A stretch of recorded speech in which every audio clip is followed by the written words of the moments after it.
பரிசுத்த வேதாகமம் பழைய ஏற்பாடு 2 சாமுவேல் 23ஆம் அதிகாரம். தாவீதினுடைய கடைசி வார்த்தைகள்.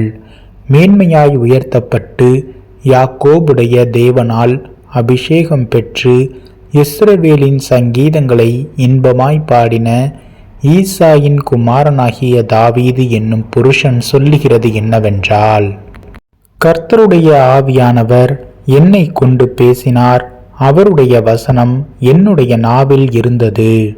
இஸ்ரவேலின் தேவனும் இஸ்ரவேலின் கண்மலையுமானவர் எனக்கு சொல்லி உரைத்ததாவது, நீதிபரராய் மனுஷரை ஆண்டு தெய்வ பயமாய் துரைத்தனம் பண்ணுகிறவர் இருப்பார். அவர் காலையில் மந்தாரமில்லாமல் உதித்து மலைக்கு பிற்பாடு தன் காந்தியினால் புல்லை பூமியிலிருந்து முளைக்க பண்ணுகிற சூரியனுடைய விடியற்கால வெளிச்சத்தைப் போல இருப்பார் என்றார். என்னுடைய வீடு தேவனிடத்தில் இப்படி இராதோ? சகலமும் திட்டம் பண்ணப்பட்டிருக்கிற நிச்சயமான நித்திய உடன்படிக்கையை என்னுடன் அவர் செய்திருக்கிறார். ஆதலால் என்னுடைய எல்லா ரட்சிப்பும் எல்லா வாஞ்சையும் வளர்ந்தோங்க செய்யாரோ? பேலியாளின் மக்கள் அனைவருமோ கையினால் பிடிக்கக்கூடாததாய் எரிந்து போடப்பட வேண்டிய முள்ளுக்கு சமமானவர்கள். அவைகளை ஒருவன் தொடப்போனால் இருப்பாயுதத்தையும் ஈட்டித்தாங்கையும் கெட்டியாய் பிடித்து கொள்ள வேண்டும். அவைகள் இருக்கிற இடத்தில் தானே அக்கினியால் முற்றும் சுட்டெரிக்கப்படும் என்றான். தாவீதுக்கு இருந்த பராக்கிரமசாலிகளின் நாமங்களாவன: தக்கோமேனியின் குமாரனாகிய யோசேபாசெபெத் என்பவன் சேர்வைக்காரரின் தலைவன்.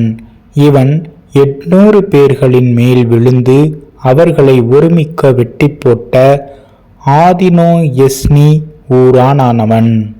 இவனுக்கு இரண்டாவது அக்கோயின் குமாரனாகிய தோதோவின் மகன் எலெயாசர் என்பவன். இவன் பெலிஸ்தர் யுத்தத்திற்கு கூடின ஸ்தலத்திலே இஸ்ரவேல் மனுஷர் போகையில் தாவீதோடு இருந்து பெலிஸ்தரை நிந்தித்த 3 பராக்கிரமசாலிகளில் ஒருவனாயிருந்தான். இவன் எழும்பி தன் கை சலித்து தன் கை பட்டயத்தோடே ஒட்டி கொள்ளும் மட்டும் பெலிஸ்தியரை வெட்டினான். அன்றைய தினம் கர்த்தர் பெரிய இரட்சிப்பை நடப்பித்தார். ஜனங்கள் கொள்ளையிட மாத்திரம் அவனை பின் சென்றார்கள். இவனுக்கு மூன்றாவது ஆக்கேயின் குமாரனாகிய சம்மா என்னும் ஆராரியன். சிறு பயறு நிறைந்த வயல் இருந்த இடத்திலே பெலிஸ்தர் ஏராளமாய் கூடி ஜனங்கள் பெலிஸ்தரை கண்டு ஓடுகிற போது இவன் அந்த நிலத்தின் நடுவிலே நின்று அதை காப்பாற்றி பெலிஸ்தரை மடங்கடித்து போட்டான். அதனால் கர்த்தர் பெரிய இரட்சிப்பை நடப்பித்தார். 30 தலைவர்களுக்குள்ளே இந்த 3 பேரும் அறுப்பு நாளிலே அத்துல்லாம் கெபியிலே தாவீதினிடத்தில் போயிருந்தார்கள். பெலிஸ்தரின் தண்டு ரெப்பாயும் பள்ளத்தாக்கிலே பாளையம் இறங்கின போது தாவீது அரணான ஒரு இடத்தில் இருந்தான். அப்பொழுது பெலிஸ்தரின் தானயம் பெத்லகேமிலே இருந்தது. தாவீது பெத்லகேமின் ஒளிமுக வாசலில் இருக்கிற கிணற்றின் தண்ணீரின் மேல் ஆவல் கொண்டு, என் தாகத்திற்கு கொஞ்சம் தண்ணீர் கொண்டு வருகிறவன் யார் என்றான். அப்பொழுது இந்த 3 பராக்கிரமசாலிகளும் பெலிஸ்தரின் பாளையத்திலே துணிந்து புகுந்து போய் பெத்லகேமின் ஒளிமுக வாசலில் இருக்கிற கிணற்றிலே தண்ணீர் மொண்டு தாவீதினிடத்தில் கொண்டு வந்தார்கள். ஆனாலும் அவன் அதை குடிக்க மனதில்லாமல் அதை கர்த்தருக்கென்று ஊற்றி போட்டு, கர்த்தாவே, தங்கள் பிராணனை எண்ணாமல் போய் வந்த இந்த மனுஷரின் இரத்தத்தை குடிக்கும் இந்த செயல் எனக்கு தூரமாய் இருப்பதாக என்று சொல்லி அதை குடிக்க மனதில்லாதிருந்தான். இப்படி இந்த 3 பராக்கிரமசாலிகளும் செய்தார்கள். யோவாபின் சகோதரனும் செருயாவின் குமாரனுமாகிய அபிசாய் என்பவன் அந்த 3 பேரில் பிரதானமானவன். அவன் தன் ஈட்டியை ஓங்கி 300 பேரை மடங்கடித்ததினால் இந்த 3 பேரில் பேர் பெற்றவனானான். இந்த 3 பேரில் அவன் மேன்மையுள்ளவனாய் இருந்ததினால் அல்லவோ அவர்களில் தலைவனானான். ஆனாலும் அந்த முந்தின 3 பேருக்கு அவன் சமனானவன் அல்ல. பராக்கிரமசாலியாகிய யோய்தாவின் குமாரனும் கப்செயேல் ஊரான் ஆகிய பெனாயாவும் செயல்களில் வல்லவனாயிருந்தான். அவன் மோவாப் தேசத்தின் 2 வலுமையான சிங்கங்களை கொன்றதுமல்லாமல் உறைந்த மழை காலத்தில் அவன் இறங்கி போய் ஒரு கெபிக்குள் இருந்த ஒரு சிங்கத்தையும் கொன்று போட்டான். அவன் பயங்கர ரூபமான ஒரு எகிப்தியனையும் கொன்று போட்டான்.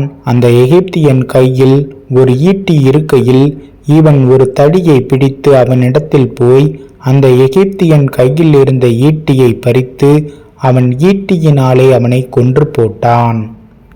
இவைகளை யோய்தாவின் குமாரனாகிய பெனாயா செய்தபடியினால் 3 பராக்கிரமசாலிகளுக்குள்ளே பேர் பெற்றவனாயிருந்தான்.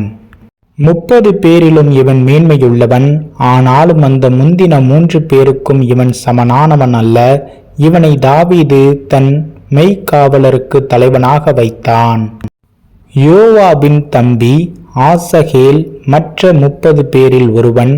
அவர்கள் யாரெனில் பெத்லகேம் ஊரான் ஆகிய தோத்தோவின் குமாரன் எல்கானான், ஆரோத்தியனாகிய சம்மா, ஆரோத்தியனாகிய எலிக்கா, பல்தியனாகிய ஏலெஸ், இக்கேசின் குமாரனாகிய ஈரா என்னும் தெக்கோவியன், ஆனதோத்தியனாகிய அபியேசர், ஊசாத்தியனாகிய மெப்புனாய், ஆகோக்கியனாகிய சல்மோன், நெத்தோபாத்தியனாகிய மகராயி, பானாவின் குமாரனாகிய ஏலேப் என்னும் நெத்தோபாத்தியன், பென்யமின் புத்திரரின் கெபியா ஊரானாகிய ரிப்பாயின் குமாரன் இத்தாயி, பிரத்தோனியனாகிய பெனாயா, காக்காஸ் நீரோடைகளின் தேசத்தானாகிய ஈத்தாயி, அர்பாத்தியனாகிய அபி அல்போன், பருமியனாகிய அஸ்மாவேத், சால்போனியனாகிய எலியூபா, யாசேனின் குமாரரில் யோனத்தான் என்பவன், ஆராரியனாகிய சம்மா, சாராரின் குமாரனாகிய அகியாம் என்னும் ஆராரியன், மாகாத்தியனின் குமாரனாகிய அகஸ்பாயிம் மகன் எலிப்பெலேத், கீலோனியனாகிய அக்தோபேலின் குமாரன் எலியாம் என்பவன், கர்மேலியனாகிய எஸ்ராயி, அர்பியனாகிய பாராயி, சோபா ஊரான் ஆகிய நாத்தானின் குமாரன் ஈகால், காதியனாகிய பானி, அம்மோனியனாகிய சேலேக், செருயாவின் குமாரனாகிய யோவாபின் ஆயுததாரியான பெரோத்தியனாகிய நகராய், இத்ரியனாகிய ஈரா, இத்ரியனாகிய காரேப், ஏத்தியனாகிய உரியா என்பவர்களே. ஆக 37 பேர்.